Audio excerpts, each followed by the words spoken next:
Key concepts in Aphorism 52. 1. Antipathic, palliative, treatment. Definition. This method uses medicines that act opposite to the symptoms of the disease to provide immediate relief. Example. In cases of insomnia, a sedative is given to induce sleep. Similarly, in cases of constipation, strong laxatives are used. Mechanism. The medicine temporarily suppresses the symptom by counteracting it. For example, excess heat is treated with cooling agents. Excess dryness is treated with moisturizing agents. Outcome. Temporary relief. The patient feels better initially as the symptoms are reduced.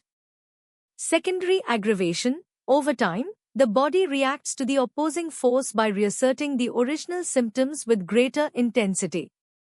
This is called the secondary action of the body or the disease. Why antipathic treatment fails?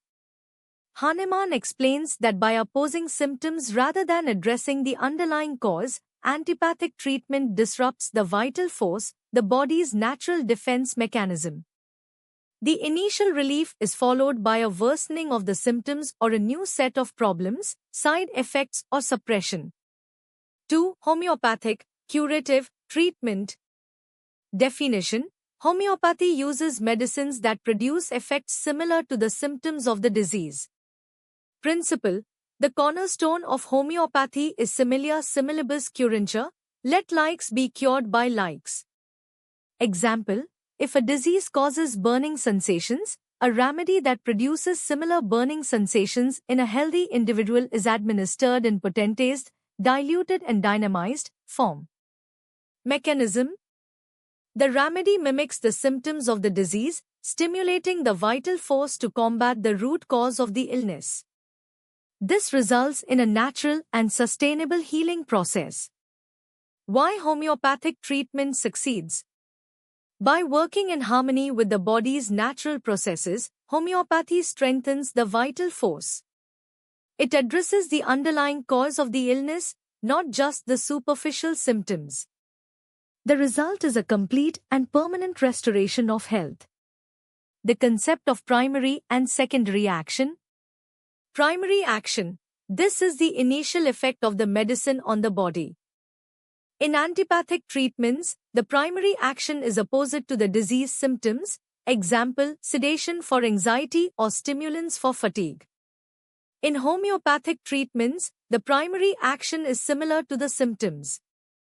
Secondary action. This is the body's natural response to the medicine's primary action.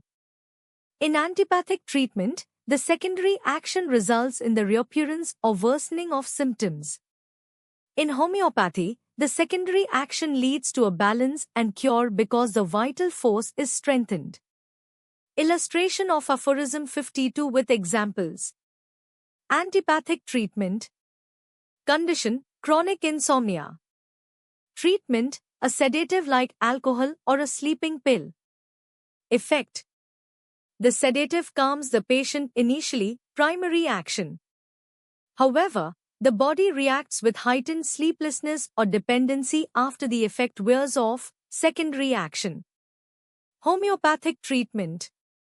Condition, chronic insomnia with restlessness. Treatment, a remedy like coffee cruda, homeopathically prepared coffee. Effect. The remedy induces symptoms similar to insomnia, primary action, in a controlled manner. The vital force responds by neutralizing the root cause of the insomnia, restoring natural sleep, secondary action. Hahnemann's perspective. Hahnemann criticized antipathic treatments as superficial and counterproductive because they suppress symptoms instead of addressing the root cause. He advocates homeopathy as the only method that respects the natural laws of healing and supports the body's innate ability to restore health. Conclusion. Aphorism 52 encapsulates Hahnemann's philosophy that palliation may provide temporary relief, but true and lasting healing can only occur when the treatment works in alignment with the vital force by applying the law of similars. The emphasis is on treating the whole person rather than suppressing individual symptoms, ensuring holistic and permanent recovery.